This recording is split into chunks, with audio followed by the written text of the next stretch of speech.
Je couds ma première collection pour un défilé de mode sur le thème haute couture et je vous embarque avec moi pour vous montrer tout ça. Petite précision, je vous couds cette collection uniquement avec des rideaux. Allez, c'est parti! Nous sommes le vendredi 8 novembre et je vais créer une nouvelle pièce pour la collection que je prépare pour mon premier défilé sur le thème haute couture. J'ai déjà dessiné un petit peu ce que je voulais. L'idée de cette collection, c'est vraiment de reprendre des éléments identiques dans chaque créa. Mais de toute façon, vous verrez, je vous ferai une vidéo complète dans laquelle je vous montrerai tout. Donc j'ai déjà bossé sur ce modèle. Donc l'idée, c'est de faire une robe à col rond avec des manches longues, une robe un peu, pas midi, une robe courte dans laquelle il va y avoir des trous. Et la matière que je vais récupérer de ces trous, je vais la réutiliser sur les manches. Voilà, et l'idée c'est de faire aussi après, pour compléter cette tenue parce que ça va être assez particulier, de faire un blazer sans manches et le petit sac qui va avec. J'ai déjà tout préparé et il ne me reste plus qu'à travailler. Pour réaliser cet ensemble, je vais utiliser ce fameux rideau parce qu'en fait j'ai pas mal de métrage.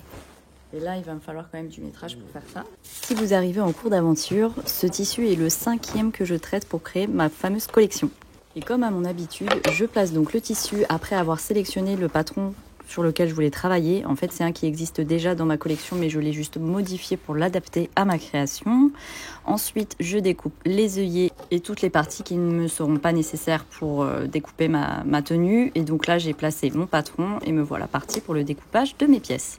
Et comme dans toutes les autres vidéos que je vous ai partagées sur cette collection, oui, je galère à découper. D'une part, je suis gauchère, c'est une tare. Et de deux, le tissu est extrêmement épais et difficile à couper. J'ai toutes mes pièces du coup pour faire la fameuse robe. Et il va falloir que je travaille d'abord ce tissu parce que vous allez le voir sur une précédente création. Donc, je ne sais pas si vous l'aurez déjà fait ou pas au moment où je vous publie celle-ci. Mais en tout cas, j'ai fait des petits carrés et là, je sais que je peux largement travailler dessus avant que ce soit monté. Donc, je vais le faire. Mais l'idée, c'est de... Bah non, en fait, les carrés vont pas être dans... Ils vont pas être sur celui-ci. Donc, il faut que je fasse le tronc de la robe. J'y pense en même temps.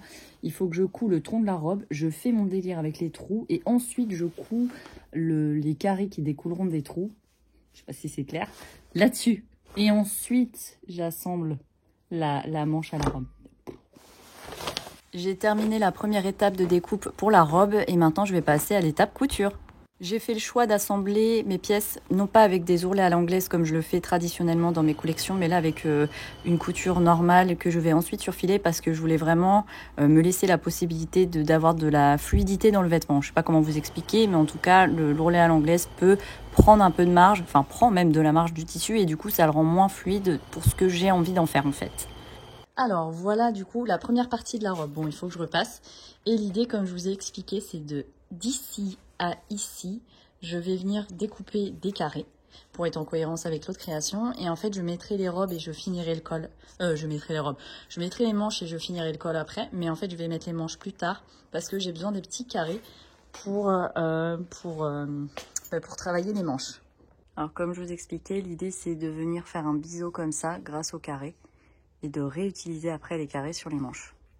Voilà, j'ai découpé les carreaux. Je trouve que c'est peut-être encore un petit peu sage et j'ai pas assez de carreaux pour faire ce que j'ai envie de faire sur la manche. Et ouais, ça fait peut-être pas assez accentué, je trouve. Je vais voir, il faut que je trouve une solution pour rendre un peu plus sympa cette robe.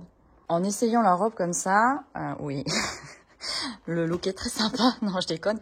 Je me demande si justement je ne devrais pas ajourer partout pour vraiment jouer sur accentuer en fait cette espèce de transparence que je voulais créer. Je me demande si ce serait pas plus sympa de faire ça.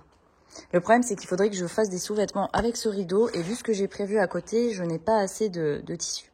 Alors c'est parti, je vais avoir une bonne... Franchement, je pense que j'en ai pour au moins 3 jours de travail pour découper tous les carrés jusqu'en haut. Je vous montre le résultat de la découpe des carreaux. Finalement, je suis montée jusqu'en haut pour la partie avant. Je ne sais pas si je vais faire la même chose pour la partie arrière. Pour le moment, je m'arrête ici et on verra en fait une fois essayé ce que ça donne. Maintenant, je vais venir travailler sur les manches et l'idée, c'est de réutiliser ces petits carrés que j'ai découpés sur la robe en venant les coudre à la main sur l'extérieur du tissu. Avant de me lancer dans la couture à la main, je préfère quand même poser tous les carrés sur toute la manche pour voir ce que ça va donner comme résultat et pour voir si je dois rééquilibrer ou pas la mise en place des petits carrés.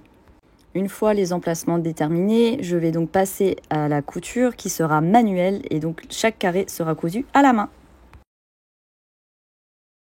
L'idée pour aller avec cette tenue là-bas que je vais ajourer à cette tenue là-bas, je vais faire un blazer par-dessus pour compléter et pour donner encore plus de caractère à la tenue. J'ai bientôt terminé mon blazer sans manches, il me reste plus que quelques finitions à faire tout autour du col et de la parmenture pour bien la stabiliser.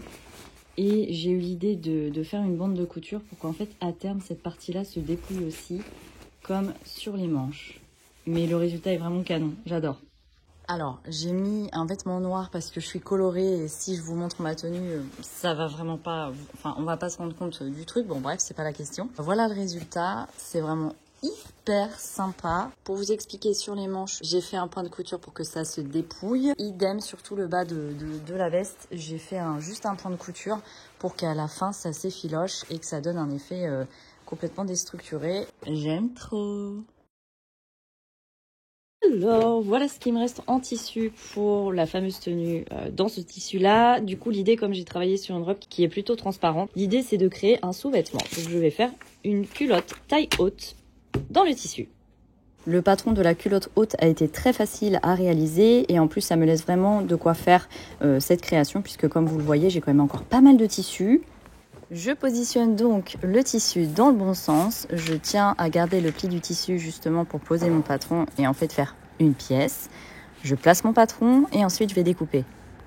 Je ne vais pas vous le montrer dans la vidéo, mais je réitère la même opération pour faire la partie arrière de la culotte. Ensuite, je découpe une bande pour faire la partie haute de la culotte dans laquelle il y aura un élastique.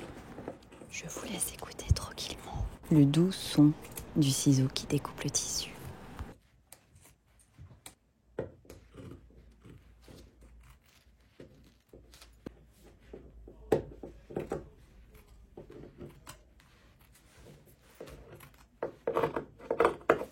Voilà, alors après ce petit moment ASMR, j'ai donc obtenu 3 pièces que je vais maintenant assembler ensemble avec la machine à coudre.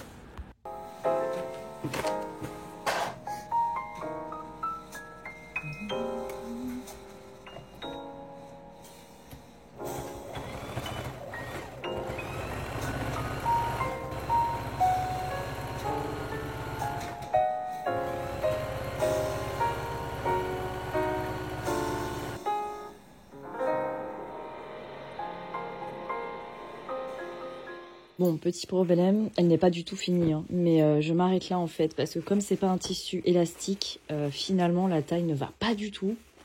Il aurait fallu que je surdimensionne tout pour faire la culotte.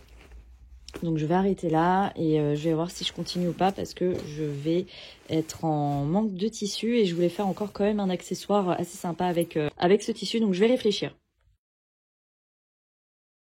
Pour aller avec le reste de la collection, je vais travailler sur un sac. Oula, c'est pas facile de le faire au travers du téléphone.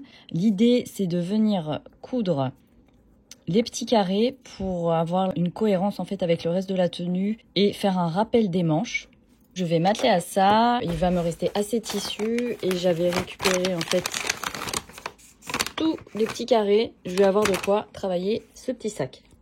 Je n'ai pas fait de patron pour réaliser ce sac parce qu'en fait il est plutôt simple, je l'ai bien en tête et c'est surtout qu'il est identique au précédent, en tout cas le concept est identique. Je découpe donc 2 rectangles, pas très grands parce que j'aime bien les petits sacs, et ensuite je vais faire 3 bandes rectangulaires qui viendront donner du volume au sac et ensuite je vais découper 2 lanières en utilisant les ourlets du rideau parce que vous le savez, mon but est de tout réutiliser dans ces rideaux et en fait ces lanières me serviront pour le sac.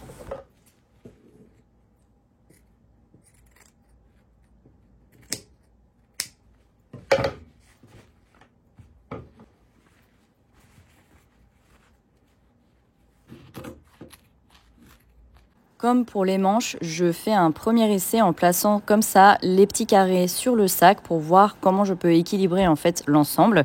Ensuite, il faudra que je coud à la main tous ces petits carrés sur les 2 faces du sac uniquement. Je vous passe l'étape couture du sac parce qu'après tout, vous pouvez la retrouver dans d'autres vidéos. Et voilà le résultat du sac. Je peux dire que ma tenue est terminée.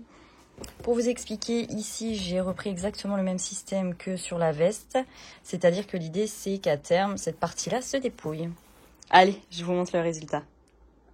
Voilà le résultat de cette tenue. Bon, j'ouvre pas la robe parce que, enfin là, vous voyez un petit peu en dessous, mais je ne peux pas aller plus bas. Vous voyez ce côté un peu ajouré. Donc le but, c'est que la personne porte des sous-vêtements peau en dessous. Et là, on a bien le côté sur la manche qui fait un peu écaille. J'adore ça. Le petit sac qui est complètement raccord à la manche. Je suis trop contente de cette tenue. Elle est vraiment hyper canon. Et dans le dos, voilà ce que ça donne. C'est vraiment hyper sympa. Je vais mettre le sac là pour vous montrer, mais vous voyez un peu le résultat. On a encore cet effet dépouillé au niveau des découpes et je suis vraiment contente. C'est vraiment l'effet que je voulais. Je suis vraiment très fan de cette tenue. Eh bien, c'est tout pour cette vidéo. Je vous retrouve bientôt pour une nouvelle vidéo, évidemment. Une nouvelle longue vidéo. J'ai encore plusieurs tenues à vous préparer sur cette collection de défilés sur le thème haute couture. Donc, n'hésitez pas à vous abonner et à me suivre de manière générale. Et on se retrouve bientôt. Ciao!